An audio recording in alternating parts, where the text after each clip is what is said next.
Welcome everybody. This is the side event on eligibility and monitoring of the Tropical Forest Forever facility. As we heard yesterday, although there's a declining trend, deforestation remains a major global challenge for everybody, and particularly deforestation in tropical forest countries. We need innovative and ambitious solutions, and I think that's exactly what the Tropical Forest Forever facility represents. We have a really exciting event coming up. We have a high-level segment, an opening, and then we will switch to a technical discussion. Without further ado, I would like to invite our virtual participant, Mr. Garo Batmanian, the Director General of the Brazilian Service, but also he's been leading efforts on TFFF eligibility and monitoring. Garo is going to introduce the TFFF to us. Over to you, Garo. Thank you. Thank you, everyone. Good morning to you guys, or good afternoon, good evening for those that are awake like me. I want to make a presentation on the TFFF as being requested, and it's good that we're having this conversation here. FAO and others that are in this panel are being very helpful on doing the technical work. I will do the presentation more focus on what I think is the monitoring issues so that you can lead into the rest of the conversation. I'm not giving all the details or the other things. I just want to start by thanking Colombia, Ghana, Democratic Republic of Congo, Malaysia, Indonesia, Norway, France, Germany, UK, and the Emirates that have been working with us on this, plus a large number of NGOs, CI, WWF, WCS, TNC, and many others, and the Global Alliance for the Territorial Communities on the indigenous people. So this is, while Brazil is leading, this is not something that is Brazil's own thought. This is, we started, but we had this great contribution by everybody here, including some on this call and FAO as well. So what is the TFFF? Is we consider innovative global permanent mechanism dedicated for forest conservation over the long term.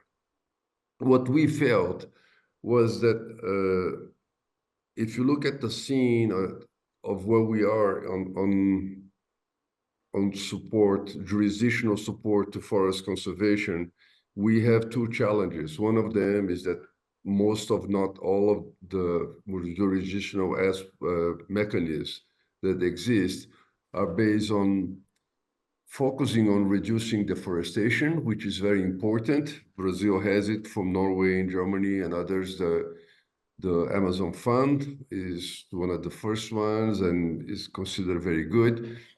And it is very good, and basically is you have a high level, you have a certain level of deforestation, that historical level, you decrease that delta is then transformed into carbon, then you pay for that decrease. So we felt there is a need, as countries now decreasing the deforestation, pledging to reach zero deforestation like Brazil, or they have the deforestation under control, they will basically receive very little or nothing. If you get to zero after a few years, your baseline will be zero. Therefore, you wouldn't receive any support. But as all the people here on this panel, on this session, will agree that we continue to invest in conservation. So how do we switch this from focusing on decreasing deforestation to focusing on supporting standing forests? So that's the flip side of it. So we are thinking of something that works on that part of it, which is what happens if we get to zero in the long term. You want to keep it at 0 or 0.1% of very low deforestation. The second aspect that we thought is that we are very thankful. We are very, very thankful for the support we get from countries like Norway or UK or Germany and others that give ODA to countries. ODA is not enough. There has to be approved every year. We have to submit projects most of the time. They are the pressing needs for ODA assistance in the world. I mean, I don't need to name it, but any disaster, any famine, any epidemic requires ODA as well. So we shouldn't be over-reliant on ODA. So we are thinking of a mechanism that does not have this reliance on ODA. So those are the two main challenges. And the third challenge that we try to address is we want to come from the beginning, we want to complement and not compete with the existing mechanism. So with that, we design the key features is a performance-based mechanism. I'll explain the performance because that's where the monitoring system is needed. We are thinking of a blended finance. We're proposing a blended finance where about 25 billion from the sovereign from countries investing in an investment fund will leverage $100 billion we get from the market. Basically, it's an investment fund. So it's easier to think like an endowment fund. It's just an endowment fund that starts with a donation that is endowed. We are making the capitalization with the fund with low interest rate loans or other types of investment which do not require large payments. Therefore, the difference is we get the funds at the low rate, and then we invest in bonds, in fixed term bonds, and the difference is what, instead of going back to the shareholders of the investment fund, it goes back to the forest. So that's another innovation. The third one, the payment is based on hectares. It's not based on carbon. It's not based on biodiversity. It's not based on any other thing but hectares. That's where monitoring will come in. So is hectares conserved or restored? And we have deductions for hectares deforested or degraded. Therefore, more monitoring is needed there. We have an innovation where the countries will receive a certain amount of funds, payments according to their forest area. And then at least 20% has to be channeled to indigenous people and local communities, traditional communities. The fifth, which is mainly national systems of the monitoring system. So the country should meet a certain level of standards, but you can use your national systems if you wanted to. I'll explain that later. And finally, it's not going to support projects. Nobody's going to write a project with number of consultants, how many cars are going to buy, how many computers going to buy. The funds will go to support the programs and policies. This is a performance base. So if the country is already performing well, you're just going to receive the money to continue supporting or expanding the existing programs and policies, which are working well because you already met the payment. The country already met the performance payment, the performance eligibility criteria. Up to more than 70 tropical forest countries. We are only focusing on tropical and subtropical moist rainforest biomes. The definition of rainforest biomes here is based on the ecoregion maps of 2012 and then modified in 2017. It's published articles in reputable journals, so you know where the borders are. Those are the original forest cover. This map shows all the tropical forest countries, but you will see later that is not going to be the case because we're only focusing on developing countries. So how does it work? We establish the TFFF and we establish a fund. The fund is the TFIF, so that's number one. The funds invest, as I explained, in capitals as a fixed income investment portfolio that generates the higher financial return. That funds will be made available to pay the countries.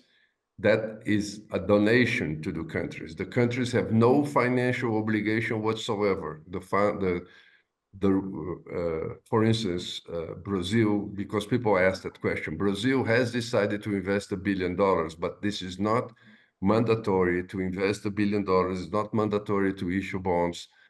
All the tropical forest countries have to do is meet the performance criteria, the eligibility criteria to be able to receive the funds. That's all their obligation. Once the country meets the criteria, it receives the payments for the amount that is number 4 for for the number of hectares the country or forest has, deducting for deforestation and degradation, and that's it.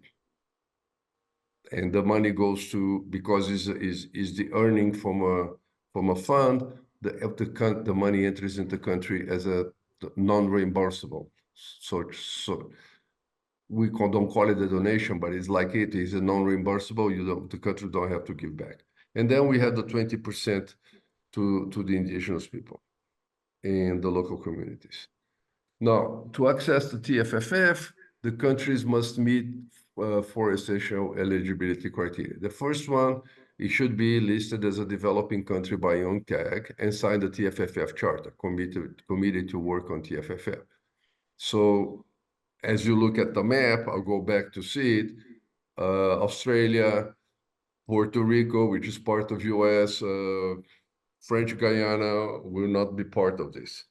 So that's what we're talking about, 7+ countries, but those would not be, the developed countries are not part of the UNCTAD list, so wouldn't be eligible. Now, it comes to the area that we need to talk about. The country has to start, to enter TFFF, has to have deforestation rate below 0.5%. To enter it is the average of the last 3 years in decline. And after it is the annual rate that you have, but it cannot be higher than the rate you entered. If the country enters at 0.4, the country cannot go next year to go to 0.5. If you enter the country enters 0.4, all they can do is go down, not up. Then I think is the issue here for this panel is have or adapted, transparent, and reliable monitoring system to measure native forest coverage. The point here is that we believe that many of the countries already have their own monitoring systems. They use it, they report it to FAO, they report it to NFCCC, they report it to CBD. So we're saying use your own experience, your own hardware, your own people. Maybe you need to adapt some of the things to meet certain standards because everybody should be similar. And also because we have a couple of caveats that I will show later, which require that sometimes countries don't consider it. And then you have to comply with the criteria on how to use the forest payments, which is transparency, good financial management, etc. We wouldn't get into that today.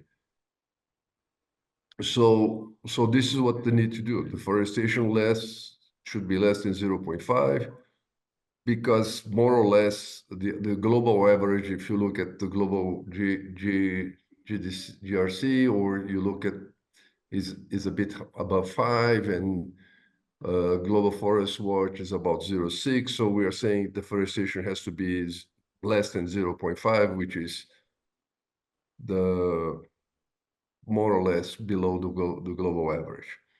It should have a decreasing trend in the year of ascension over the previous year, and that's the average for 3 years. And then monocultures and afforested areas are not counted as tropical forests for the benefit of calculating how many hectares you're going to have. So Brazil has 10 million hectares of eucalyptus plantations that wouldn't count. It is not discounted. It doesn't get any discount over it, but it's not counted in favor of forests either. So we expect, if you look at the box on the right side, we expect to pay the equivalent of $4. The price, let's say, is about $4 per hectare. However, we have discounts to further encourage the country to encourage countries to further decrease their deforestation. Sorry, I'm getting a bit sleepy here. So countries with deforestation rate between up to 0.3% a year will receive a 1 to 100 discount, and above that rate, that means between 0.3 and 0.5, the discount is 1 to 200. That means if the country loses 1 hectare, it will lose the right to receive payment over 100 hectares. And on the other one, the country will lose the right to receive payment over 200 hectares on that particular year. And then we have the discount for degraded forest. In this case, degraded forest is degraded forest by fire. Claudio Almeida, who has been working with us from the beginning, from INPE, he can explain the details that better. We want to expand that concept over the next 3 years. We are committed to do that, but for entry purposes, to start TFFF, degraded forest is degraded forest by fire. And in this case, the discount is 35 hectares for every hectare degraded. Now, coming to the meat of what could be on this thing, on this panel, we had to give parameters which are comparable. For you guys, is easy to think. If the minimum map unit in a country is 6.5 hectares, which used to be the old Landsat one, and then other countries have 1, obviously the country that has 3 hectares of deforestation wouldn't receive any funds if you have a minimum mapping in year 1, and if you had a minimum mapping in year 6.5, the country will receive 6.5 hectares of payment. That wouldn't be fair, so we're trying to have standards in terms of the parameters, but also on how you monitor, how you do checking, how you treat cloud cover. All those things need to be transparent. You have to have a manual saying how you do it, and it cannot be it cannot be changed by higher ups. Let's put it this way. So basically, what we're proposing here, the minimum parameters are the canopy cover should be between 20 and 30%. We are focusing on canopy cover, not tree cover. So as far as canopy cover, it should be an annual report. The minimum map unit for now will be 1 hectare. The minimum resolution is 30 meter by 30 meter, and it should exclude monoculture and plantations deforestation. And I can go on how to treat cloud cover, how to do some of the checking, the verification, etc. So that's one of the forest cover monitoring issues, because remember, we are paying for a number of hectares. So we need to know number of hectares, but also then how much was deforested, which also costs for the discount. Then we need to define a monitoring system to identify forests degraded by fire, which basically will be using 2 different images, one that identifies where the fire takes place and one to identify where is still a forest, which means that the forest burned underneath, but it did not burn the forest cover to the point that is no longer a forest. So it's a degraded forest because it's an empty forest. It lost all the shrubs, the understory. And that is something we have to make it clear, because most countries don't have it. Now, so with that, the countries will submit what the national monitoring system is. So the Secretary of according to the operation manual that the Secretary of the TFFF has to check to say, okay, you meet all the parameters, so your monitoring system is good. Once your monitoring system is good, we will accept the data, because we are saying you are using the right tool, you're using the right method, so whatever is the outcome of that method, it counts. So you don't have to, we are not auditing the report itself. But we understand that several countries may not have their own system. The country is small. For whatever reasons, the countries don't want to use one. It can take off the shelf third-party monitoring, as long as the third-party monitoring system meets the criteria. Is the same thing for the national system. Now, there are a couple of other things that we don't talk much, but I think that for this panel is important, because we are looking at the global map to make our assumptions and come with the current proposal. We do understand that there are errors that are intrinsic of using global data. So the countries, when they apply to it, they can provide their map with more precise delimitation of the boundaries of that. But we have to do a checking to see there is no gaming, that you're taking all the or the place that is under pressure for deforestation out, etc. But you can make adjustments because it's obviously that at the global level there is an error, so we can make adjustments for those errors. So the countries have to present their boundary that obviously is also based on imagery and monitoring system. And what that will be the base for which then you calculate the percentage every year. And then with the countries that, one thing that came up is incompleteness risk. There was this idea that maybe in countries that have a lot of other forests, which is not tropical broadleaf moist forest biome, maybe those countries are working on those conserving those forests, and then deforestation moves to the other types of forests, basically dry forests or shrublands or woodlands. Therefore, we made a provision that the countries that have less than 90% of the forests of the area, if the country has 90% or more of the country's forest is tropical moist forest, then it's okay. But it's less than 90%, okay? And then the country also has to report on how they're going to monitor that other type of forest. And I make this distinction because obviously the monitoring of dry forests uses other parameters that are not the same parameters for, and same thing with fire, that you use for tropical moist forest. So it may require you use the same equipment, but you have to have possibly different parameters. Again, Claudio is there. He can show the difference between what we do in the Caatinga and Cerrado that we do from the Amazon. So we need to have that one only for the countries that has more than 10% of other type of forests in there as part of the total amount of forests of the country. With that, I thank you very much.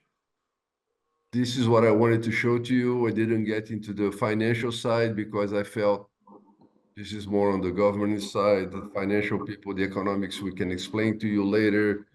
But the economists in US and UK in the World Bank that said this works. So let's, for the purpose of this panel, let's take their word for it and look at how we can deliver robust monitoring to ensure that the data is strong. Thank you.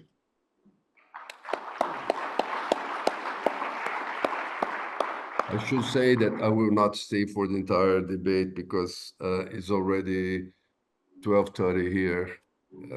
I'm about to turn into a pumpkin soon. So actually, I passed the time of turning into a pumpkin, so I may not stay all the time. But Claudio is there. Claudio has been one of our main scientists. I know Julian Fox is there, everybody else there. So they know this more than I do anyway. I just wanted to give you the overall picture of how this fits and how monitoring is important to ensure the quality and robustness of this. Thank you. Thank you so much, Garo. We really appreciate it's past midnight in Brasilia, so we'll actually excuse you and wish you a good night's sleep. So thank you so much. You set a really nice stage. So now we have a series of reflections from countries that have been involved in the development of TFFF. And I would like to first invite Professor Haruni Krishnawati, the Special Advisor on Climate Change for the Ministry of Forestry of Indonesia, to provide some reflections from our host country. Please, Haruni, over to you.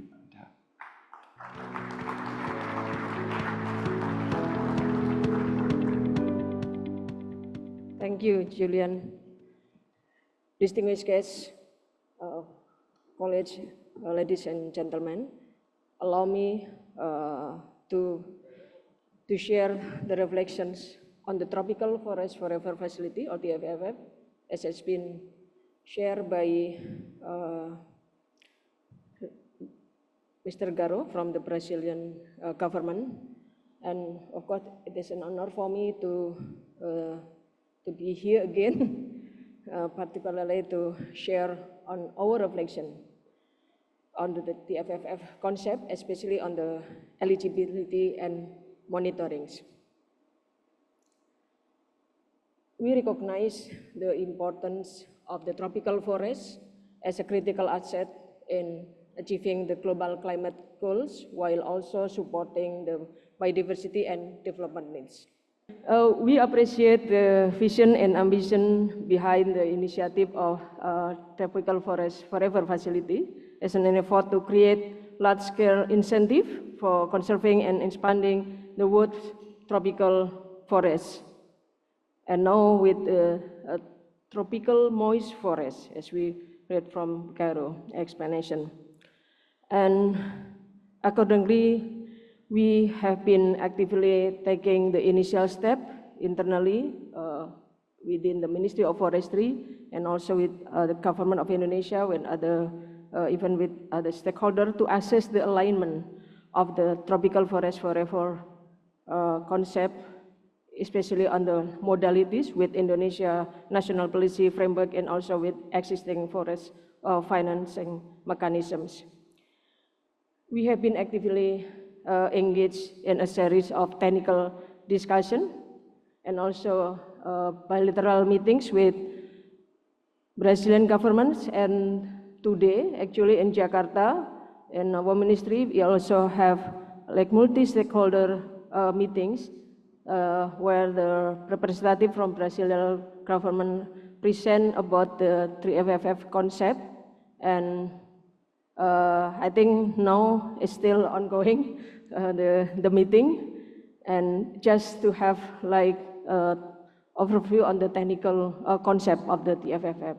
And about 2 days ago, I think the UNDP office with the ASEAN Secretariat also conducting the similar process, but engaging with national civil society. And I think that's the process that actually the Indonesia has been taken step in terms of learning and assessing the alignment of the concept of the TFFF with Indonesian policy framework. And of course, during that meeting, we have been sharing our experience and also to help ensure that the design remains practical and also fair and country-driven. For a country like Indonesia, an approach that recognizes and strengthens national monitoring system is both effective and fair, and we welcome that the facility aims to build upon existing country system, promoting compatibility without uniformity, and evolve as a learning platform that embraces scientific progress and innovation. And there are essential principles for fostering transparency, trust, and also collaboration among tropical forest countries. Indonesia, in terms of the eligibility, I think Indonesia has developed a strong foundation for monitoring and reporting forest change. And through our national forest monitoring system, that we combine satellite observation, field inventory, as well as digital transparency tool, I think all of this has been presented earlier yesterday and also this morning, and again we would like to present more detail later on in our side event this afternoon. And this instrument actually reflects the Indonesia commitment to transparency, data integrity, and accountability, and may offer useful lessons as the facility or the Tropical Forest Forever Facility technical framework continues to take shape. When it comes to eligibility, Indonesia believes that the criteria should be practical and fair, and we see that there are 4 elements. The use of official national forest data based on national approved methods, and basic quality assurance and uncertainty reporting, and then recognition of national fire prevention and restoring system to manage permanent, as we see that the concept of Tropical Forest Forever Facility is to conserve the tropical forest and also to expand tropical forest.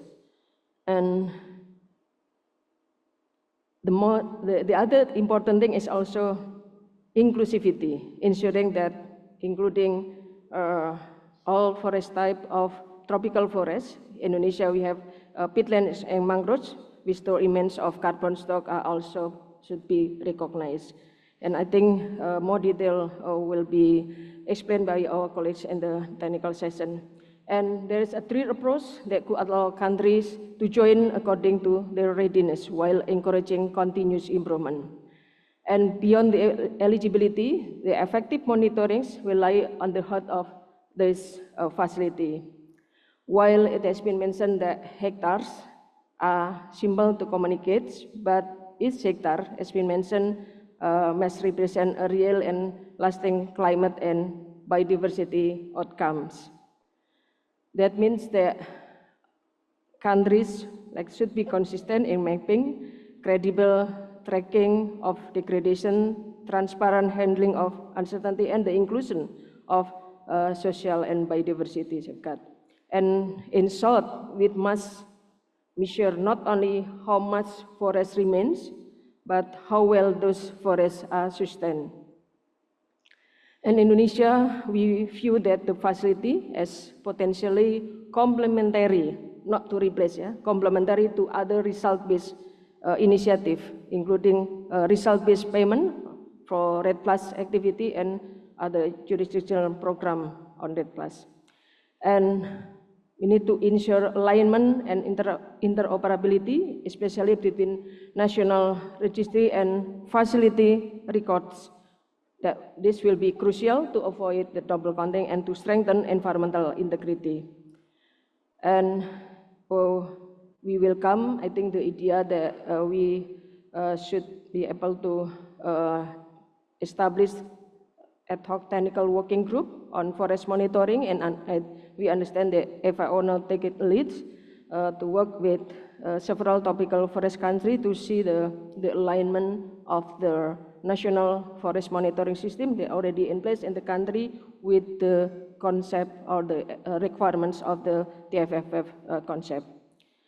And I think we are Indonesia, that represented by the Ministry of Forestry, is ready to share the technical insights. Later on, they will be presented by our colleagues and contribute to peer learning and continues our constructive engagement in bilateral and multilateral discussion as the facility evolves, as also happening in Jakarta. And in closing, the Indonesia see the tropical forest forever facility as a promising concept that could implement global efforts to conserve tropical forests. We will continue to engage constructively and technically to ensure that its eligibility and monitoring framework promotes transparency, integrity, and national ownership. And when we get this right, if we design systems that are practical and progressive, the facility can truly deliver impact at the scale the world needs, while strengthening trust in national systems that make progress sustainable. Thank you.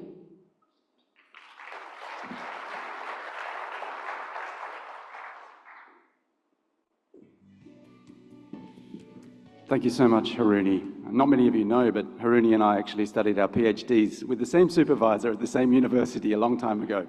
So moving right along, I'll now invite Dr. Jimin Wu, my director, to provide some reflections from FAO. Please, Jimin.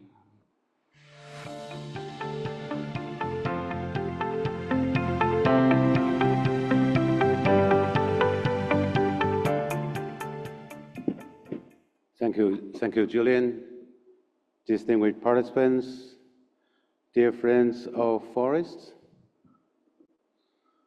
So I'm pleased to be part of this discussion on this Tropical Forest Forever facility, eligibility, and monitoring. So firstly, congratulations to the government of Brazil and also partner countries for their visionary leadership on this bold and new initiative to conserve the world's tropical forest, not just for today, but for forever. So as we gather here, we are facing many global challenges. Yeah, so poverty, hunger, and inequality persist. Biodiversity loss is still threatening say, food security. And despite of the immense value, standing forests are commercially undervalued. And also the FRA 25 also shows that the primary forests continue to be lost. And also we remain off the track so to achieve the 2030 agenda. So to reverse this trend and meet global goals, we need ambitious solutions that are collective, coherent, rapid, and above all, impactful. So this is why the Tropical Forest Forever facility is so timely and so transformative. So the facility promotes long-term stable finance for those tropical forest countries that keep their forest standing. And it directly rewards indigenous peoples for their fundamental role as forest stewards. And basically 20% of the fund will go to indigenous peoples and local communities.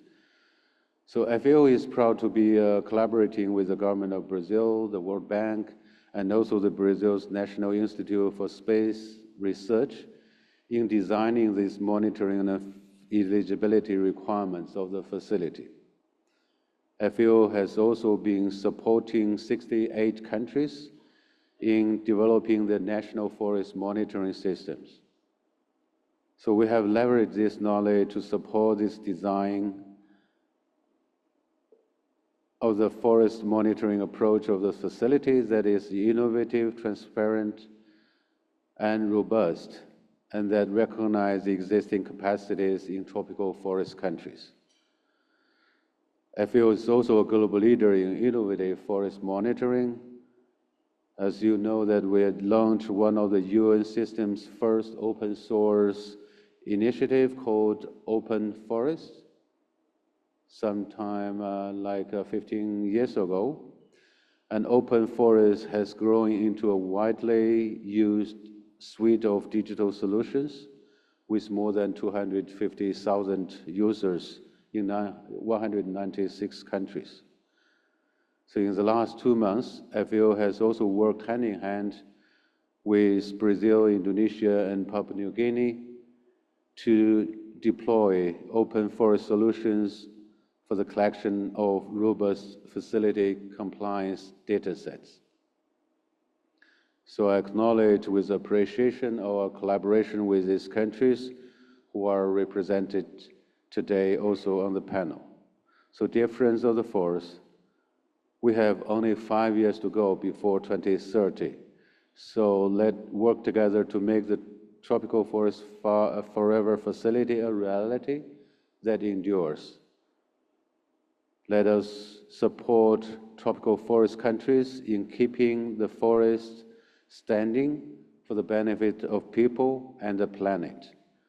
And FAO stands ready and committed to this mission. Thank you.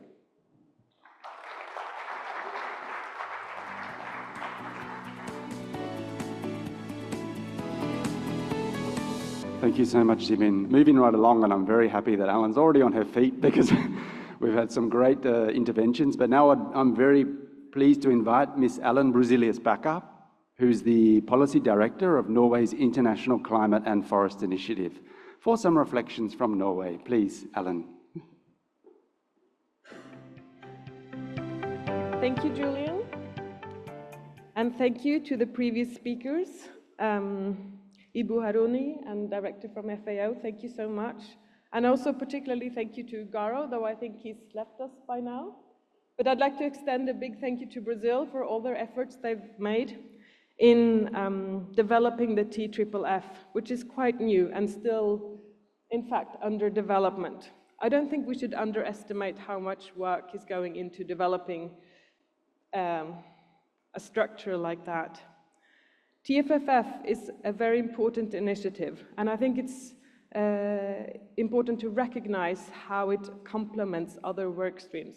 It doesn't replace what we're already doing, but it offers something new, and perhaps also fills a hole that has somewhat been missing in focusing on the standing forest recognizing and backing up all the values that a standing forest provides beyond carbon, beyond biodiversity, cultural values, and also the value of nature itself can be sort of viewed as a part of the TFFF motivation.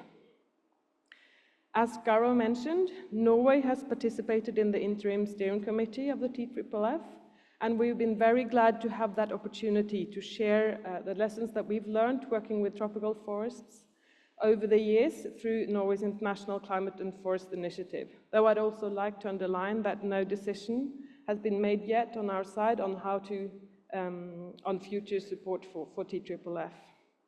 However, Norway has decided to continue our initiative on tropical forest until 2035. So we're certain that we're here in the game for a while to stay. So we will consider how the work that we will do will be helpful for TFFF when it's implemented regardless. And I'd like to say that in that regard, we'd like to encourage everybody to make sure that the forest monitoring systems can deliver on all these opportunities that are out there. I think having a system that only delivers to one specific initiative will perhaps put you in a situation that makes it harder to make the most of all the opportunities that come along. And in that regard, I'm very glad that we're here at the GFOI Plenary, where we can talk to colleagues and share experiences and lessons learned from how our forest monitoring systems can deal with these different opportunities that come along. So I think I'd like to end my remark by encouraging you all to make the most of the coffee breaks and all the interesting side events that we have in the coming today and tomorrow, because that will benefit the work to come. Thank you.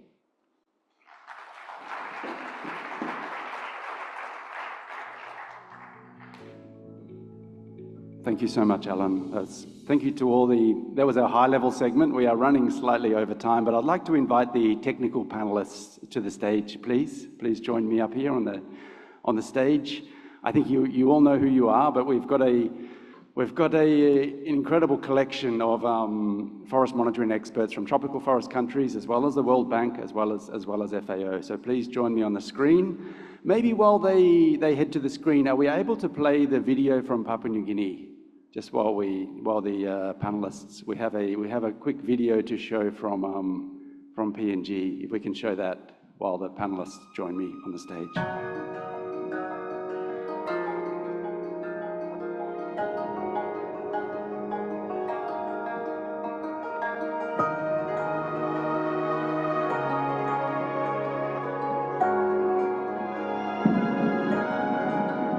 The TFFF is being developed by Brazil and leading tropical forest countries as the most ambitious, permanent, performance-based mechanism to conserve tropical forests the world has ever seen.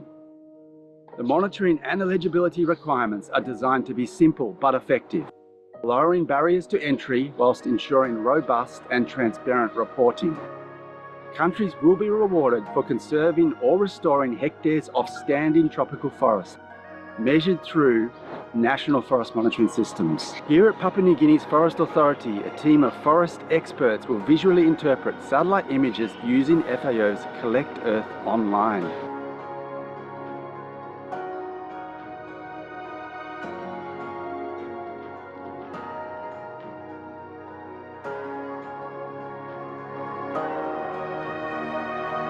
PNG Forest Authority is taking the lead under the TFFF program in assessing the forest cover of PNG.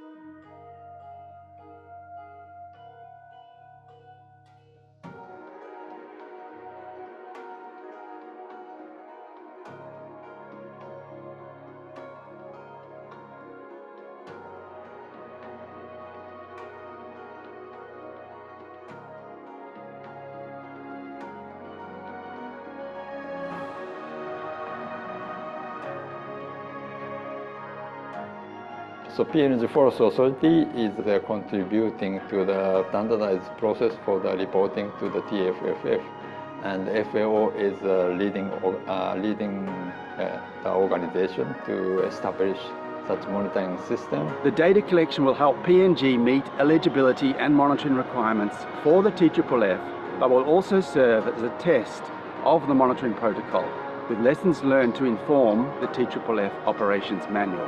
This incredibly important initiative, designed by tropical forest countries for tropical forest countries, can be the game changer that finally halts deforestation and conserves the world's tropical forests for people, planet, and climate.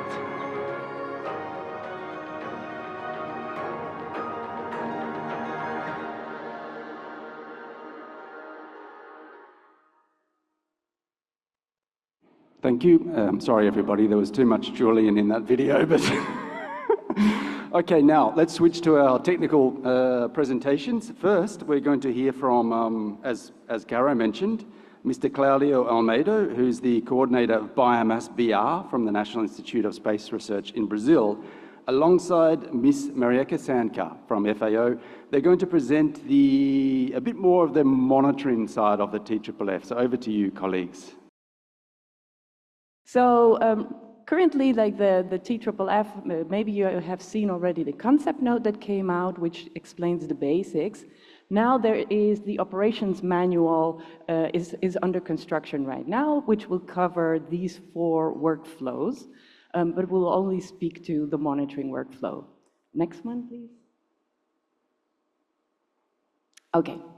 So as Garo already explained, basically it's only standing tropical moist forest that is participating. The concept note makes reference to a biome map of Dinerstein, which is an IUCN WWF biome boundaries, but the country can submit its own boundaries. We know that these global products are imperfect, only that then the country will have to justify if there are significant differences with these Dinerstein map, and the TFFF Secretariat needs to then approve the biome boundaries that are being submitted.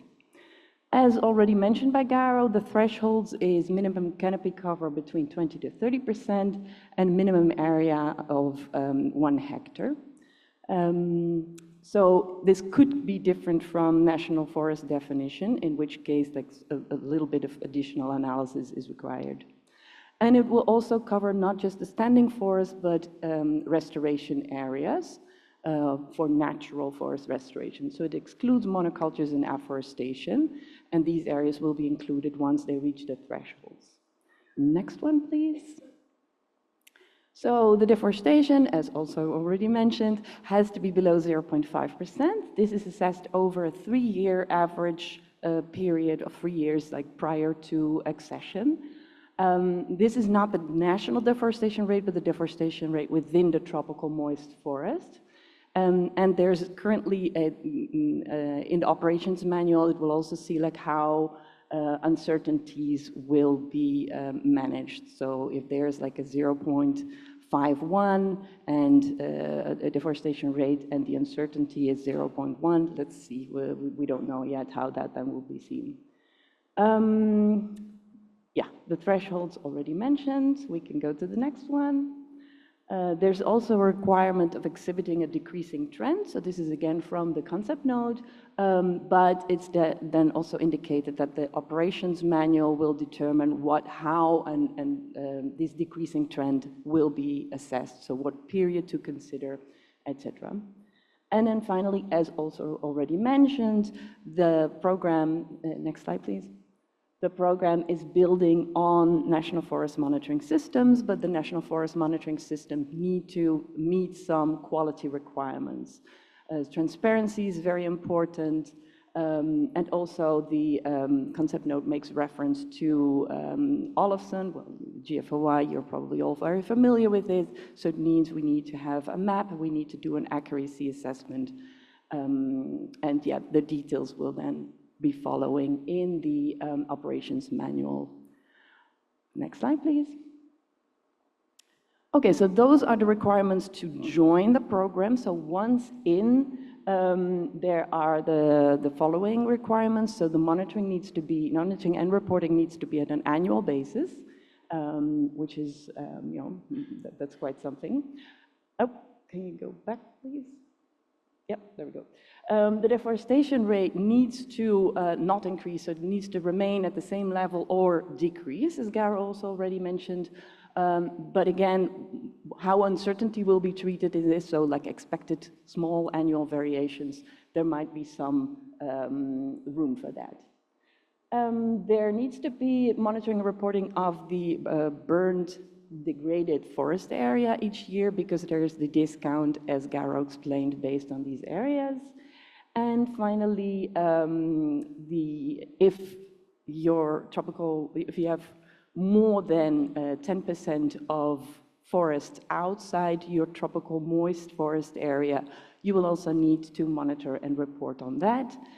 Or you could rely on global products for this, and if the deforestation there goes up, so there could be possible displacement, then a trigger is set off, which will result in a country-led response, where the country can then explain what's going on, if there actually is a displacement or not.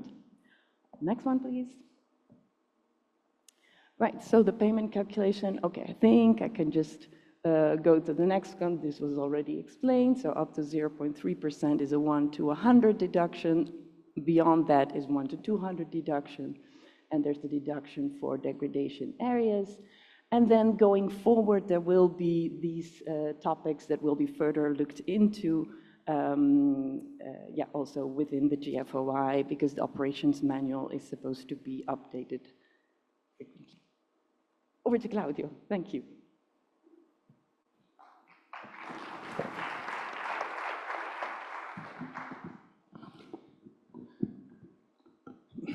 Bonjour à tous et à tous. Je dois dire que je dois faire un choix entre 3 langues qui ne sont pas ma langue maternelle, et c'est le portugais. Et aujourd'hui, une attention à nos amis du bassin du Congo, la deuxième plus grande forêt tropicale, je vais m'exprimer en français. Et je dois m'excuser pour tous les erreurs que je vais certainement commettre. Je tiens tout d'abord à remercier la FAO et le secrétariat exécutif du GFOI dans la personne de Tom pour m'avoir invité à participer de la réunion plénière de ce GFOI et me permettre de partager avec vous l'expérience du Brésil en matière de surveillance des forêts. Nous sommes ici aujourd'hui pour parler d'un outil puissant pour la simplicité qui pourra révolutionner la préservation des forêts tropicales dans le monde, les T3F. Comme l'a dit hier Pline Pizango de Campo Piavi, les forêts sont la bibliothèque vivante d'innombrables espèces. Ils sont la source de subsistance des communautés et le front de notre combat à le changement climatique. Nous murmurons des secrets anxieux, mais nous alertent également sur notre avenir. C'est qu'il intervient le travail visionnaire que le TFF est en train de renforcer, le renforcement des systèmes nationaux de surveillance des forêts, un réseau des oeils dans le ciel et de l'intelligence sur la terre, capable de nous montrer à la santé réelle de notre forêt. Ces renforcements nous permettent de savoir où les arbres poussent et avec une clarté crue où ils sont menacés, qui permettent à chaque pays de proposer et de suivre des politiques publiques pour la protection des forêts. Et aujourd'hui, je voudrais parler d'une caractéristique que je considère comme une des plus importantes de ces systèmes de surveillance à la transparence. Ce qui est véritablement transformateur, c'est la décision fondamentale selon laquelle toutes les données, toutes les connaissances, tous les résultats produits pour ce système devront être totalement ouverts et largement accessibles. Pourquoi? Parce que c'est un problème mondial, exige une solution mondiale, parce que nous ne pouvons pas enfermer la vérité dans les serveurs restreints. Cette carte ne sera pas nôtre. Elle appartiendra à un étudiant de Manaus, à un chercheur de Nairobi, à un chef indigène du Pérou, ou à un journaliste de Berlin, ou à un décideur politique de Jakarta. Et nous, ouvrant cet accès, nous ne faisons pas que partager des informations. Nous distribuons les pouvoirs. Nous donnons à une communauté les données nécessaires pour protéger ses propres terres. Nous donnons à un journaliste les preuves nécessaires pour raconter une histoire importante.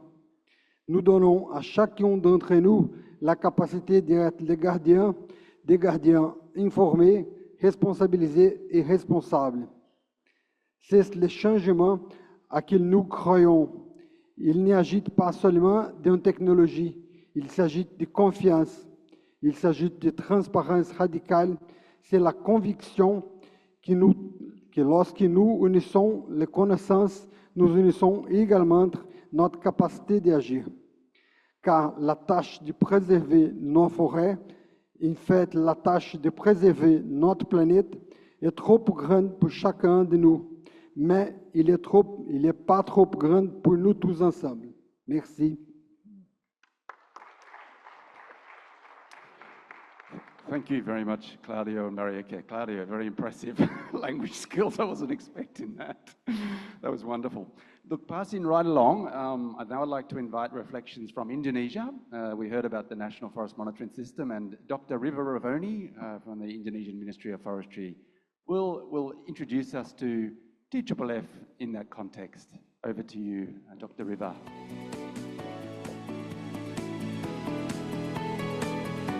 Thank you very much for the opportunity to maybe just give a technical overview, maybe a reflection on the TFFF and also Simontana. So my name is Riva, so I'm the technical staff from the Ministry of Forestry. So we deal with the forestry monitoring every day. So we welcome especially for the TFFF.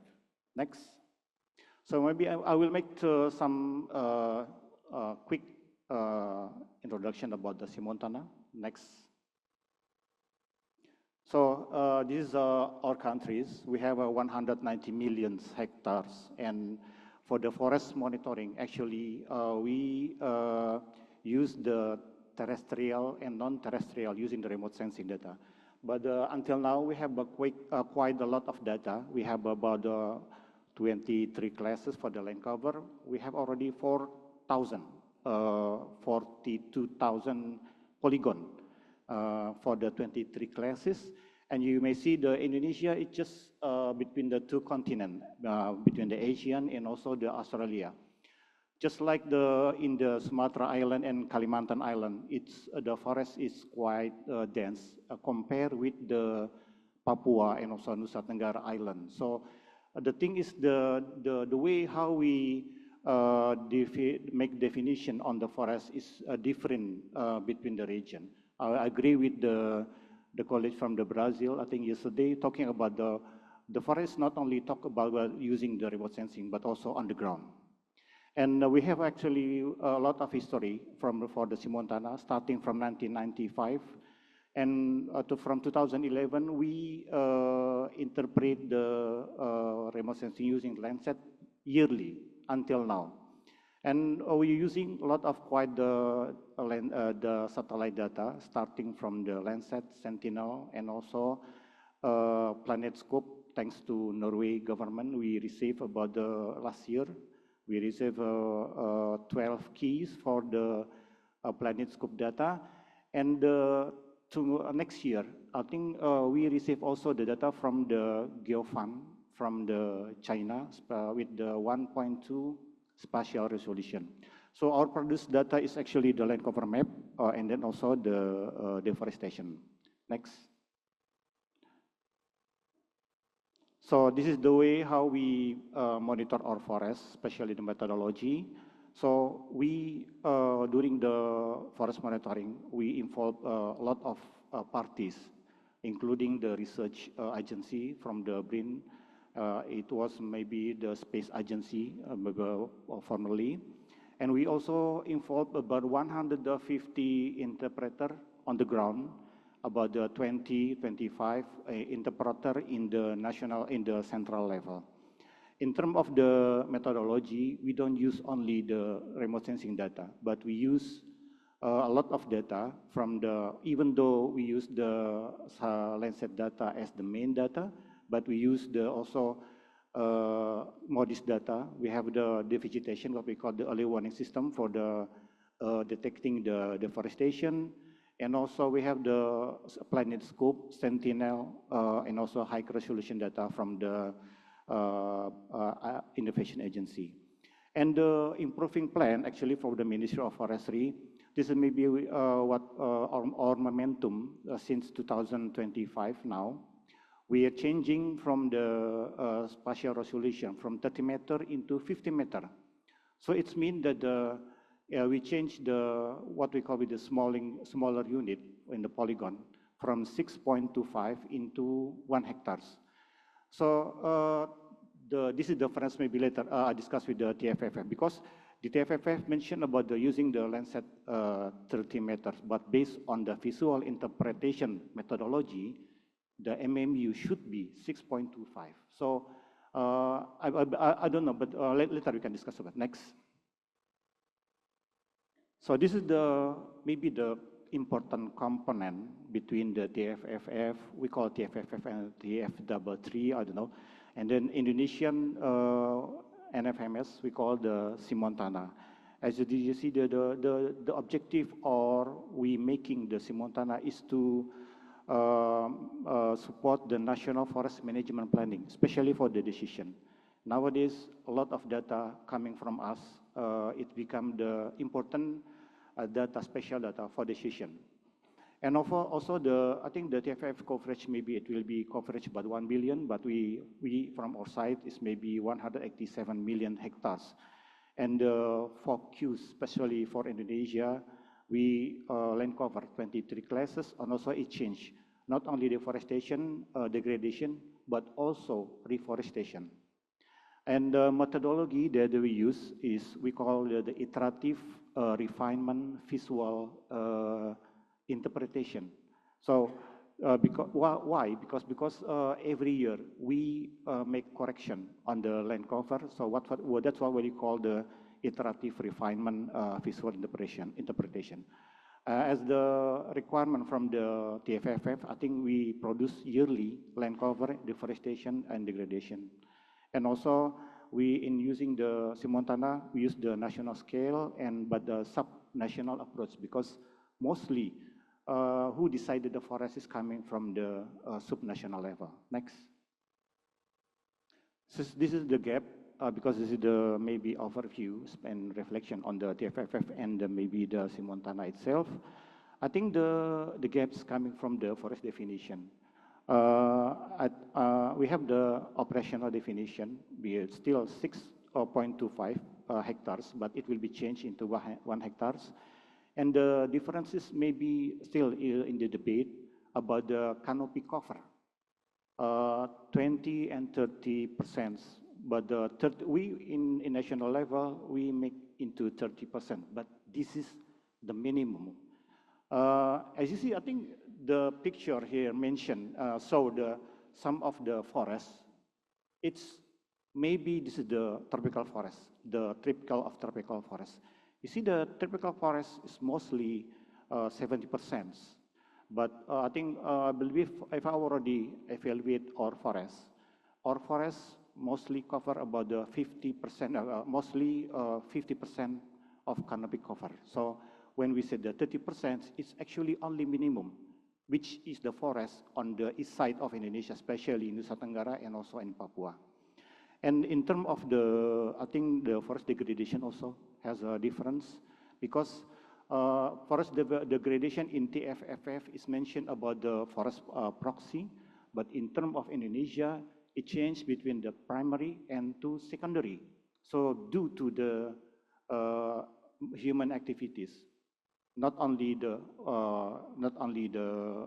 forest fire, because in Indonesia, our colleagues from the from Ministry of Forestry, Pak Isra also mentioned 99% of the forest fire happened due to human activity. So when it happened to the burn area, we don't call that degraded forest, but we call that already deforestation.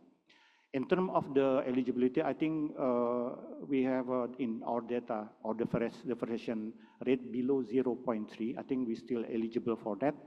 But I think the assessment are still needed from the third party. I think FAO still lead for this.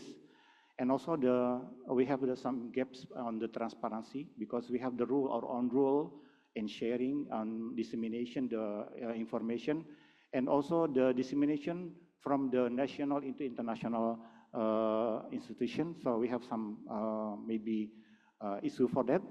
And the last is maybe about the validation. I think we already have the quality assurance, quality control, accuracy, and uncertainty assessment. But I think the TFFF and the way how I see the quality assurance accuracy is different with the Simontana. Next. So this is the closing in our presentation. So maybe Simontana, I think, have a strong foundation as a eligible national forest, but an adjustment and harmonization between data and methodology still needed. And the current manual, of course, already consider many aspects from the many countries and region. But however, I think for the discussion, especially on criteria on standard on forest monitoring related with national, especially FAO itself, and also the international reporting is still needed. The last, I think TFFF later, it will make room for us, Simontana, to keep enhancing our system. I think that's all from my side. Thank you.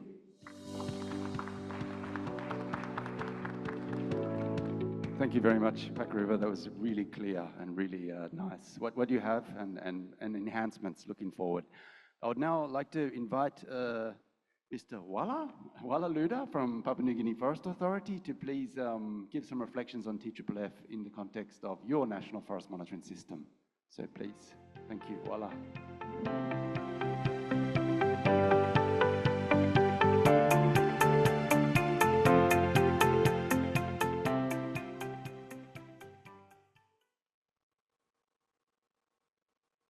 Hello, good day everybody. My name is Wala. I'm from Papua New Guinea, representing Papua New Guinea Forest Authority. Before I kick off, the video was shown by Julian. I just want to remind you that in 2007, COP13 was held here in Bali. And my former Prime Minister, Sir Michael Somare, introduced with the colleagues from South America the agenda on UN RED. REDD, RED Plus, or REDD. So coincidentally, thank you, FAO, for introducing with the Brazil the concept on TFF. Now let me start. Background on TFF, why PNG is participating.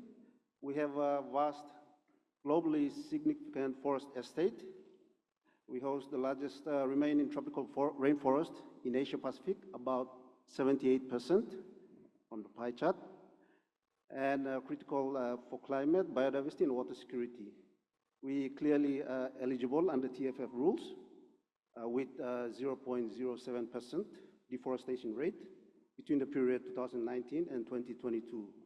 And we also sit well below the threshold of 0.5%. Aligns with the facility's emphasis on maintaining forest cover. Number 3, predictable result-based finance at meaningful scale.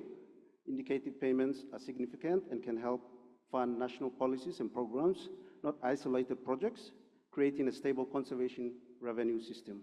Number 4, strong technical readiness and transparency.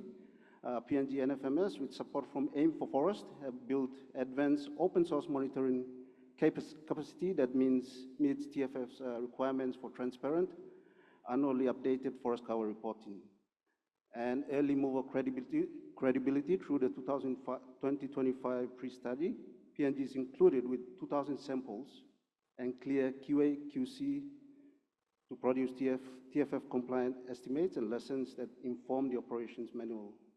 Socially inclusive and policy coherent, 20% of the resources flow to indigenous communities or peoples. TFF complements RED Plus and does not require carbon rights transfer, broadening PNG's forest finance pathways. Next. objectives to assess PNG's our readiness for TFF participation, evaluate our institutional, technical, and policy capacity to meet TFF's eligibility and reporting requirements, test and validate sample and response designs, apply a GFOI aligned sampling approach, which is 2,000 samples, and harmonized response interpretation to ensure representativeness and data quality. Produce preliminary estimates of forest area and change between that period given, 2021 and 2024. And we're given to generate TFF compatible forest cover statistics to demonstrate eligibility for results-based payment. And of course, strengthen the national forest monitoring and QA/QC capacity, which is to integrate pre-study methods and outputs into PNG's NFMS workflow to enhance transparency and consistency. Last one, provide a methodological feedback to TFF operations manual, that is, offer lessons from PNG's pre-study to inform global TFF guidance, MRV alignment, and implementation procedures. Next, our design of PNG's pre-study, which is a stratified random sampling design. Based on our NFI, we have 25,000 points throughout the country, and TFF, with coordinating with FAO, came up with 2,000 sample points and distributed among the 4 broad forest types, or global forest types, or land cover types, which is non-forestable, forestable, forest loss buffer, and forest loss.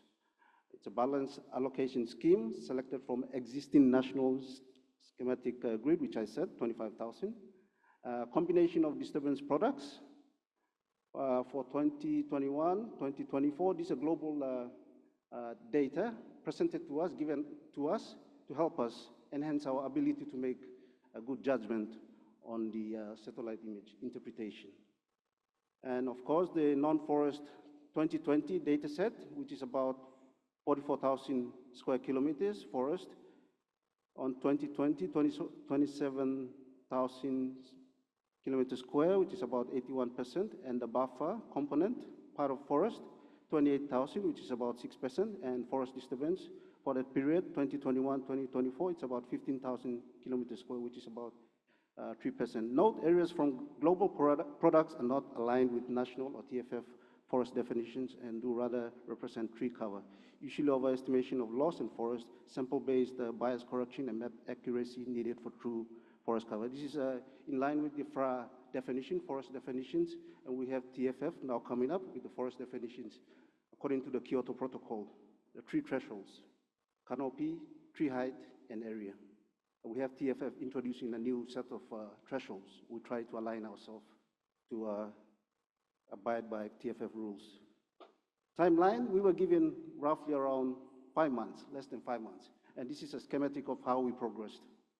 In July 2025, we were given that training set of guidelines by FAO through TFF, and we managed to do some pilot study, point sampling, or TFF selected 2,000 sample points. And we are targeting November 2025, which is COP. We try to present some results, and our delegate from PNG will present the results, convince the government of Brazil that we are part of the degradation, try to reduce our, maintain our standing forest. Experiences in PNG within the last 3 months, last 2 months, we experienced that what worked well with us, collected online with very high resolution imagery, improved our consistency. For example, the cloud-based interface and high resolution base maps enabled or coordinated traceable interpretation. TFF allowed us to access very high resolution. Sentinel and Planet Labs. Of course, you know, Papua New Guinea, we face issues with the internet and accessing data. And through FAO, and such arrangements allow us to improve our existing internal data sets. Time series visualization enhanced, change detection was enhanced. Planet Labs and Sentinel, and of course, Landsat we use it. But these 2 technologies improved our way we were assessing doing our interpretation. Stratified sampling increased efficiency confidence. Using high and low confidence strata allowed better resource focus and robust national estimates. FAO, with the remote sensing experts working at the HQ, allowed us to do the statistical analysis and provide some NDVI and those derived data that enable us. We have capacity issues, but it was very good to learn. Some of our officers learned how to utilize those data by visually observing them through visual interpretation. QA/QC, uncertainty flags, strengthen review, difficulty indicators help prioritize rechecks, ensure transparency in ambiguous cases. Papua New Guinea, if you can recall, we produce certain, we report to UNFCCC, and we have a good forestry, although we have bad news, but we do have a good QA/QC process, data checking process, which FAO helps us to enhance our capacity. Hands-on application, build national NFMS capacity. The exercise improved open source tools, QA/QC practice, and institutional readiness for TFF. That is PNG Forest Authority and our colleagues, sister authorities, climate change and environmental. We work together, we enhance our collaboration through this TFF. Challenges and lessons learned. TFF definition of forest differs from PNG's, like I said before, highlighting the need for calibration and bias correction. Number two, unavailability of high quality or very high resolution satellite imagery, limited visual interpretation, rechecking fallback and rechecks. For remote areas in Papua New Guinea, we don't have very high resolution. That was one of the challenges we have. We have Lancet available. Very high resolution images only occur around urban areas where mining industry exists and maybe some of our logging projects exist. In the remote areas, we have remote rugged terrain as well, which some natural disturbance and deforestation occurs, but we have that issue. That's a challenge for us to ongoing challenge. Last one, the challenge is low confidence areas needed expert review, side-by-side imagery, structured QA/QC help improve, resolve them.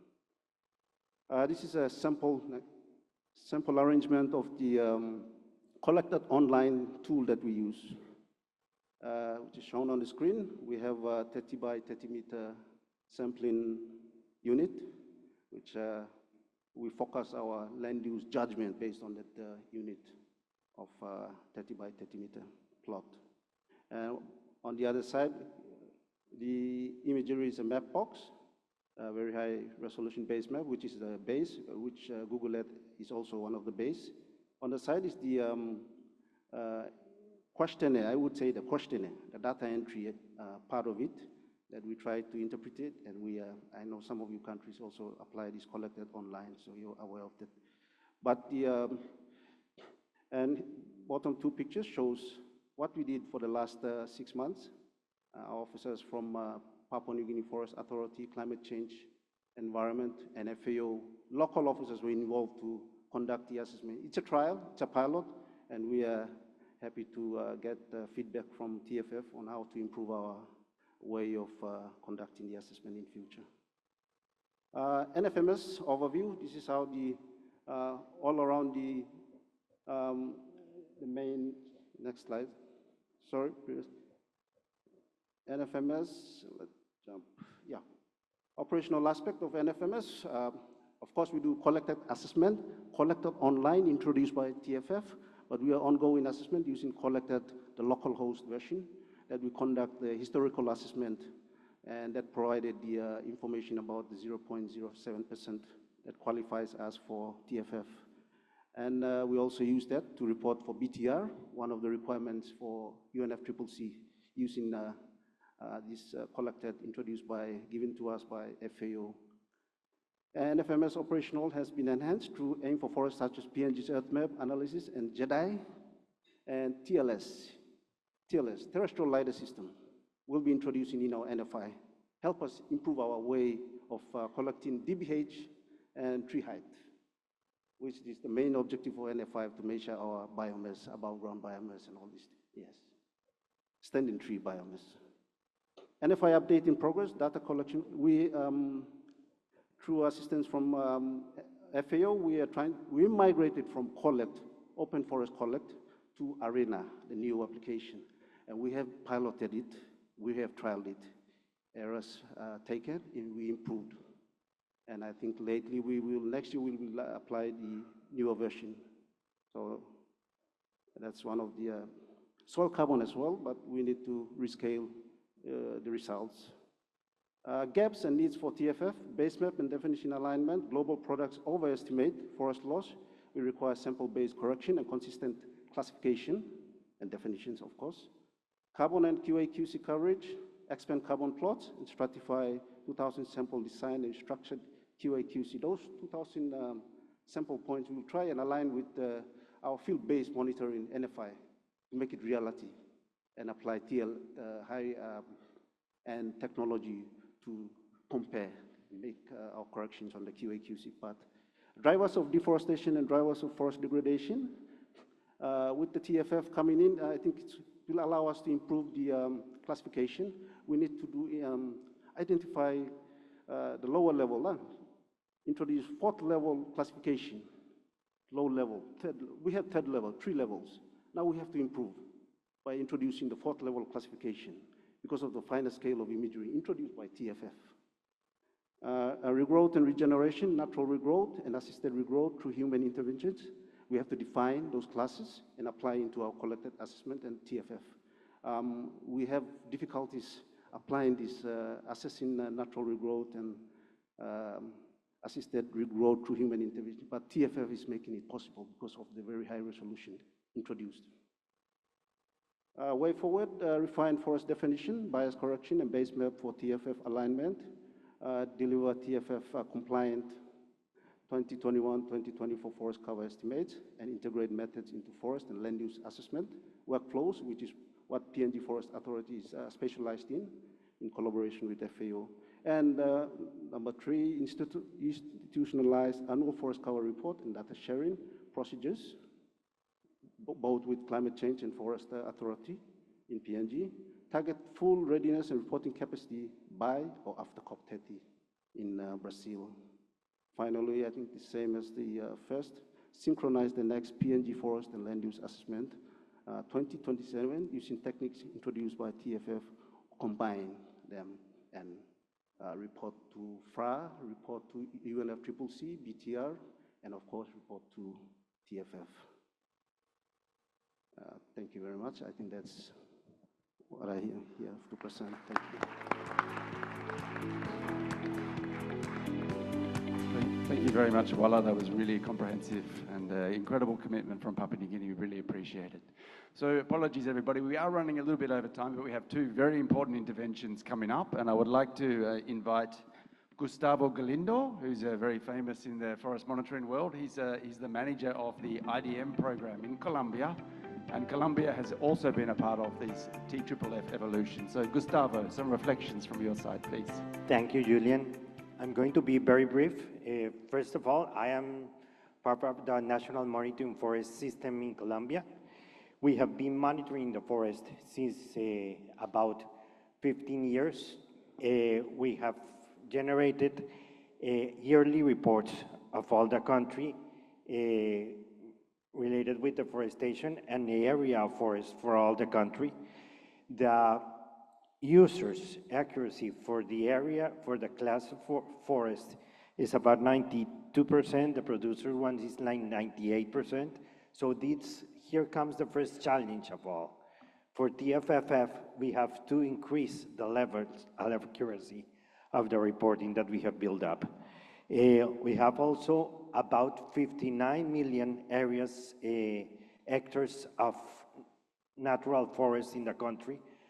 About, depending on the dinner stain and biome that we relate, we could be talking about 40 million, 45 million hectares of tropical broadleaf area of the country. Those are the areas, and we are, during the last years, having the lowest rates of deforestation. For 2023, that was the year with the lowest rate. We had minus 0.13 for all the country. So also it's a challenge to maintain that low rate of deforestation, during the next years. We hope that we can continue to have a rate of deforestation of less than minus 0.2 during the next years, to also be during all the time frame of the program. And we believe that TFFF complements what has been building up with the result-based payments based on deforestation. It complements also in the area and the kind of communities that could be involved. In this case, there could be more support for all the communities that are conserving the forest and that live in the forest in many of the areas of the Amazon and of the Pacific, where it's very important to look ways of sustaining the forest and the communities that live in there. Also, there is a challenge to do the monitoring of degraded forest and handle up the proxy of burn area. For Colombia, this proxy, the burn area, is not one of the first drivers of degradation for the country. There are other drivers that are more related with the degradation activities in the country, and to do a monitor in an effective way and with low uncertainty related with the burned area is also a challenge that we have to handle. However, that said, the reports that we have been presented, UNFCCC with the reference levels for FAO-FRA and all the different international reporting that you have built, all has come from the same data in which we work with a forest definition of more than 30%, an area of more than 1 hectare, and we are excluding all the forest plantations and agroforestry activities. So that comes in line for the requirements that TFFF is presenting. So we look as a big opportunity to expand the conservation of the forest in the country. Thank you very much. Thank you so much, Gustavo, and you made up some very valuable time. So we've heard actually mentioned several times the difficulty of degradation, and I now invite Naikoa from the World Bank to maybe chart a pathway forward. So over to Naikoa, and I think we will bring the slides back up. Thank you.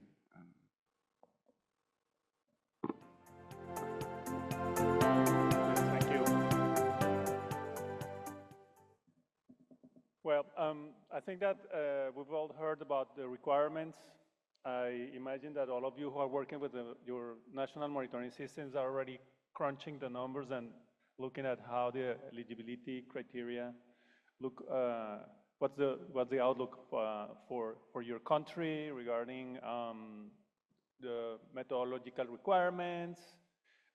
If deforestation has been below 0.5%, how do you scratch your head about the trend and so forth? And the fact that the FFF includes degradation brings back this aspect, which has been a challenge for the past 1.5 decades. No? Back in the day, I was able to lead a workshop. I was part of WWF to try to come up with a definition of degradation. We spent a whole week amongst experts, and we couldn't get to an agreement on what degradation was. And now for the FFF, we have the challenge of figuring that out. We have been given the initial proxy of using fire to begin with. We saw this morning that there's been substantial work in detecting fire and figuring out where it's been happening or where it's happening, but I think that we all feel that and recognize that the area burned is still a challenge that we will need to be figuring out, particularly because of the way TFFF is proposing to use that information regarding degradation. And then based on that, in the work that we have been doing with the TFFF folks, with the World Bank, we have identified the need for establishing a group of experts that will try to come forward with some proposal on practical ways for the TFFF mechanism to try to tackle degradation. So what has been established is that we need an ad hoc expert group that will help the TFFF Secretariat to come up with a practical, pragmatic approach to degradation. Let's be mindful that perfect is the enemy of the good. We all have our own ideas of what degradation is and what is not, but the idea is to come up with something that allows the mechanism to work and particularly move forward in its hope to try to contribute to the preservation of standing forests, which is one of the gaps that we have seen with the REDD+ mechanism. So the idea is to take care of that plus component that has been a headache for REDD+. The idea is that this ad hoc group will work for 18 months. As I said, the idea is to identify practical, operational, and pragmatic approaches towards degraded forests. And then that ad hoc group will issue some advice to the Secretariat for its consideration for the requirements. The idea is to work on what's readily operationally available, so established methodologies that are built over evidence that has been already delivered. And the assessment of the operational maturity is going to be a fundamental part. So things that are under research and development are going to be difficult to implement at scale, so that element of maturity will be super important. Who's going to be doing, next please, who's going to be doing this work? One thing is that we have identified is super important is that we need to work with those who have been carrying the burden of reporting on deforestation and degradation to the different fora, whether it's the UNFCCC or different standards, including the ones that are currently under management by the bank, or other standards such as Art3s, or those requirements that will come up under the Paris Agreement. And under that scope, it is important that the ad hoc group has members from the Global South, from the tropical forest countries who have been working on this. So, and that it has a balanced membership from all the tropical forest areas.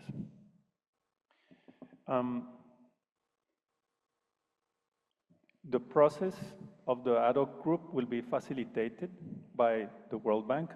So this is why I'm here talking to you guys, as well as the FAO and the Wildlife Conservation Society.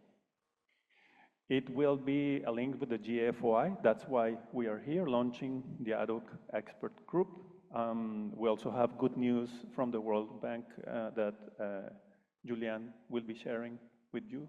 Or I can share it with you. The board of the bank has approved and made the decision that we will be hosting the Secretariat of the TFFF. So that's part of a good step forward, the long process that Ellen was mentioning earlier in her intervention this morning, which is about the fact that we've started the process, but there's still a lot of work to do. So those are good news. We didn't know if that was going to be the case, but it happened yesterday evening in the DC time. After the ad hoc expert group has delivered its opinion to the Secretariat, the idea is to have a public consultation for all the countries to be able to issue their comments. The idea is that it will be a consultation for constructive proposals by countries, if there's alternative methodologies to be proposed for those to come forward, as to finalize the process and then move into the operationalization of whichever is the proxy or methodology that will be used for its implementation under the TFFF mechanism. So with that, I give you with the good news, and then I pass the micro back to Julian. Thank you. Thank you very much, Naikawa. That was really clear. So colleagues, thanks so much for bearing with us for an extra 15 minutes, but we will release you for your well-deserved lunch. But it's really exciting. I see real momentum for the TFFF and wide support and some really nice news coming from Naikawa that the World Bank board approved the creation of the facility at the World Bank, which is incredibly significant. But in parallel, we have some technical work to do. So NICOA launched an ad hoc technical working group under the GFOI umbrella, and we'd very much like to engage experts in this ad hoc working group. Already some of the colleagues here on the panel, we hope will be able to participate in this ad hoc group, but we invite everybody to please get involved and work with us on this incredibly important initiative. We don't have time for questions and answers, but I am sure there are many. Please speak directly to the colleagues here. They're all experts, they've all been involved in the evolution of TFFF, and they can help answer any questions you have. On that note, thank you so much. Let's all give our panel another round of applause.